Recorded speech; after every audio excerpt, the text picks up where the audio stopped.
नमस्कार दोस्तों, राधे राधे। प्रेम से बोलिए लक्ष्मी माता की जय। शुक्रवार का दिन माँ वैभव लक्ष्मी को समर्पित होता है।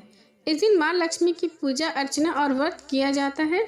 माना जाता है कि शुक्रवार के दिन विधि विधान से पूजा करने से माँ लक्ष्मी का आशीर्वाद प्राप्त होता है और उनका साथ हमेशा हम पर बना रहता है। माँ वैभव लक्ष्मी का व्रत उन लोगों को करना चाहिए जो काफ़ी समय से आर्थिक संकटों का सामना कर रहे हैं और उनकी परेशानी दूर नहीं हो रही है, उन्हें सही रास्ता नज़र नहीं आ रहा है। उन लोगों को हर शुक्रवार यह व्रत पूरी श्रद्धा के साथ करनी चाहिए। घर में दरिद्रता, कलेश, धन संकट, व्यापार में बरकत न होने जैसे विपत्तियों से छुटकारा पाने के लिए शुक्रवार को माँ वैभव लक्ष्मी का व्रत और पूजा विधान से अवश्य करें। कहा जाता है कि लंबे समय के बाद किए जा रहे प्रयासों के बाद भी अगर कोई काम नहीं बन पा रहा है तो उस व्यक्ति को वैभव लक्ष्मी का व्रत जरूर करना चाहिए। इस व्रत को पुरुष व स्त्री दोनों कर सकते हैं। सुहागन स्त्रियों के लिए यह व्रत ज़्यादा शुभकारी माना जाता है। व्रत का संकल्प लेने के दौरान मन में अपनी मनोकामना अवश्य करनी चाहिए। भक्त को अपनी श्रद्धा और सामर्थ्य के अनुसार 9, 11 या 21 शुक्रवार तक माँ वैभव लक्ष्मी का व्रत अवश्य करना चाहिए। शुक्रवार के दिन महिलाओं को ब्रह्म मुहूर्त में उठ जाना चाहिए। सभी नियत कर्मों से निवृत्त होने के बाद स्नान करने के बाद साफ वस्त्र धारण करें और मंदिर की साफ सफाई कर लें। माँ लक्ष्मी का ध्यान करें और व्रत का संकल्प लें। पूरे दिन फलाहार कर आप व्रत कर सकते हैं। इस दिन सफ़ेद या लाल रंग के कपड़े ही धारण करने चाहिए। अब सुनते हैं वैभव लक्ष्मी व्रत कथा। एक कथा के अनुसार एक समय में एक शहर में कई लोग रहते थे। सभी अपने कामों में व्यस्त रहते थे। किसी को किसी से कोई मतलब नहीं था। भजन कीर्तन, भक्ति भाव, दया माया, परोपकार जैसे संस्कारों का अभाव हो चुका था। शहर में बुराइयां बहुत बढ़ गई थी। शराब, जुआ, रेस, चोरी, डकैती आदि बहुत से गुनाह शहर में होने लगे थे। उसके बावजूद इसके शहर में कुछ अच्छे लोग भी रहते थे। इनमें से शीला नाम की स्त्री जो धार्मिक, प्राकृतिक और संतोष स्वभाव वाली थी। उनका पति भी विवेकी और सुशील था। शीला और उसका पति कभी भी किसी की बुराई नहीं करते और भगवान का भजन करने में अच्छी तरह से समय व्यतीत करते थे। शहर के लोग उनकी गृहस्थी की सराहना करते। देखते ही देखते समय बदल गया। शीला के पति की अच्छी संगति बुरी बंद में बदल गई। अब वह जल्द से जल्द करोड़पति बनना चाहता था, इसलिए वह गलत रास्ते पर चल पड़ा। फलस्वरूप उसकी हालत भिखारी जैसी हो गई। शराब, जुआ, रेस, चरस, गांजा आदि बुरी आदतों में शीला का पति भी फंस गया। दोस्तों के साथ उसने शराब की आदत लग गई। इस प्रकार उसने अपना सब कुछ गंवा दिया। शीला इस बात से बेहद चिंतित रहने लगी, लेकिन उसे भगवान पर पूरा भरोसा था। वह अपना अधिकांश समय प्रभु भक्ति में बिताने लगी। अचानक एक दिन दोपहर को उनके द्वार पर किसी ने दस्तक दी। शीला ने द्वार खोला तो देखा कि एक माजी खड़ी है। उनके चेहरे पर अलौकिक तेज दिखाई दे रहा था। उनकी आंखों में मानो अमृत बह रहा हो। उनका भव्य चेहरा करुणा और प्यार से झलक रहा था। उसको देखते ही शीला के मन को शांति महसूस हुई और उसके रोम रोम में आनंदमय हो उठा। शीला उन माजी को आदर से घर में लाए। घर में बिठाने के लिए कुछ भी नहीं था। अंत शीला ने एक फटी हुई चादर पर उनको बिठाया। माजी बोली, क्यों शीला, मुझे पहचाना नहीं? हर शुक्रवार को लक्ष्मी जी के मंदिर में भजन कीर्तन के समय मैं भी वहां आती हूँ। इसके बावजूद शीला कुछ समझ नहीं पाई। फिर माँ जी बोली, मैं तुम्हें बहुत दिनों से मंदिर में नहीं देखा, इसलिए तुमसे मिलने चली आई। माँ जी के प्रेम भरे शब्दों से शीला का हृदय पिघलने लगा। उसकी आंखों में आंसू आ गए और बिलख बिलख कर रोने लगी। माँ जी ने कहा, बेटी, सुख और दुख तो धूप जैसे होते हैं, धैर्य रखो, तुझे मेरी सारी परेशानियां बता। माँ जी के व्यवहार से शीला ने को काफ़ी संबल मिला और सुख की आस में उसने माँ जी को अपनी सारी कहानी कह सुनाई। माँ जी के व्यवहार से शीला को काफ़ी सुकून मिला और उसने माँ जी को अपनी सारी कहानी सुनाई। उसके बाद माँ जी ने कहा कि सुन बेटी, मैं तुझे, और उसके बाद शीला के पूछने माँ जी ने उसे वैभव लक्ष्मी व्रत की सारी विधि बताई। माँ जी ने कहा, बेटी, माँ लक्ष्मी का व्रत बहुत सरल होता है। उसे वरद लक्ष्मी या वैभव लक्ष्मी भी कहते हैं।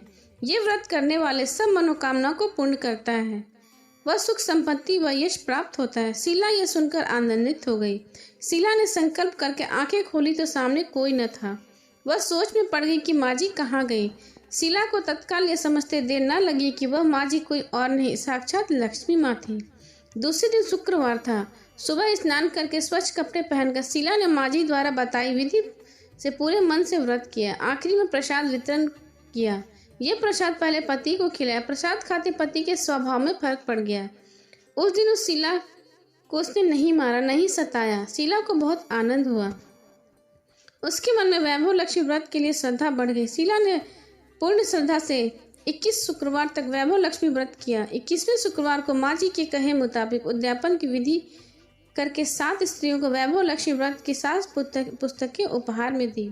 फिर माता जी ने धन लक्ष्मी स्वरूप की छवि को बंधन करके भाव में मन प्रार्थना करने लगी। हे माँ लक्ष्मी, मैं आपका वैभव लक्ष्मी व्रत करने की मन्नत मांगी थी, आज वह व्रत पूर्ण किया। हे माँ, मेरी हर विपत्ति को दूर करो, हमारा सबका कल्याण करो। जिस संतान न उसे संतान देना, सौभाग्य स्त्री को अखंड सौभाग्य का वरदान देना, कुंवारी लड़की को मन भावन पति देना। जो आपके ये चमत्कारी वैभव लक्ष्मी व्रत करे, उनकी सभी विपत्ति को दूर करना, सभी को सुखी करना। हे माँ, आपकी महिमा अपार। ऐसा बोलकर लक्ष्मी जी के धन लक्ष्मी स्वरूप की छवि को प्रणाम किया। व्रत के प्रभाव से शीला का पति अच्छा आदमी बन गया और कड़ी मेहनत करके व्यवसाय करने लगा। उसने तुरंत शीला के गिरवी रखे हुए गहने छुड़ा लिए। घर में धन की वृद्धि हुई। घर में पहले जैसे सुख शांति छा गई। वैभव लक्ष्मी व्रत का प्रभाव देखकर मोहल्ले की दूसरी स्त्रियां भी विधि पूर्वक वैभव लक्ष्मी व्रत को करने लगी और धीरे धीरे देखते ही देखते पूरे गांव, पूरे शहर के लोग सुखी हो गए और माँ लक्ष्मी का गुणगान करने लगे। प्रेम से बोले लक्ष्मी माता की जय। अब सुनिए माता लक्ष्मी की एक अन्य कथा।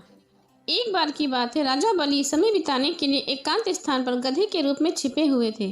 देवराज इंद्र उनसे मिलने के लिए उन्हें ढूंढ रहे थे।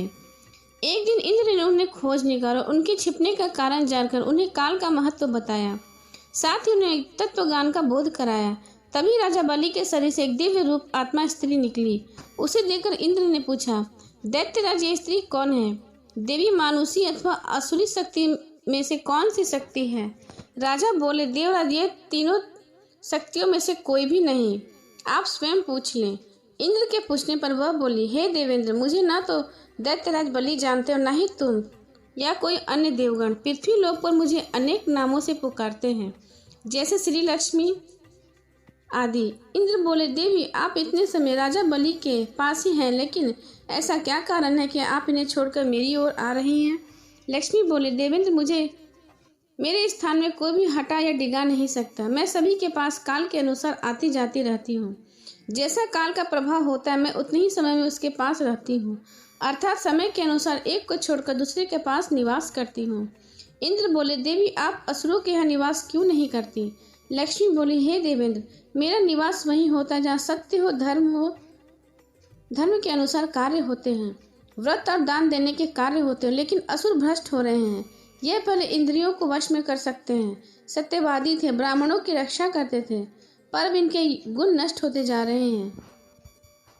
ये तप उपवास नहीं करते, यज्ञ हवन दान आदि से इनका कोई संबंध नहीं।